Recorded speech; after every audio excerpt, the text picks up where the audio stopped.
ఇందులో నార్కో దానికి నోటీస్ ఇచ్చాం, అది తేలేదాకా మీరు బెయిల్ ఇవ్వడానికి వీల్లేదని మళ్ళీ పెట్టచ్చు.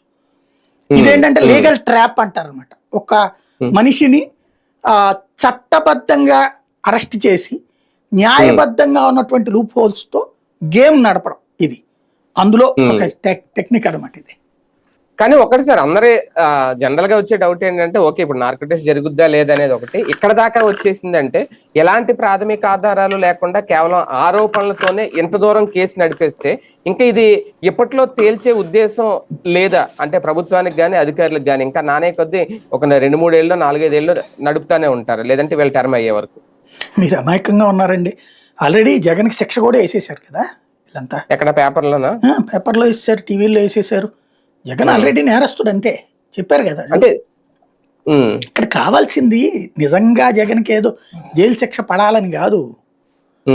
జగన్ దుర్మార్గుడు, జగన్ అనేటటువంటి వ్యక్తి సరైనోడు కాదు అనేది ప్రజల్ని నమ్మించడం.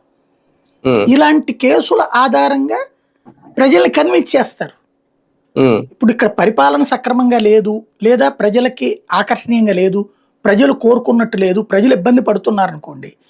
కానీ జగన్ లాంటి దుర్మార్గుడితో పోల్చుకుంటే ఇల్లే బెటర్ కదండి, ఉన్న వెధవల్లో మంచి వెధవని ఎన్నుకోవడం బెటర్ కదండి అనేటటువంటిది జనంలోకి తీసుకెళ్ళటం.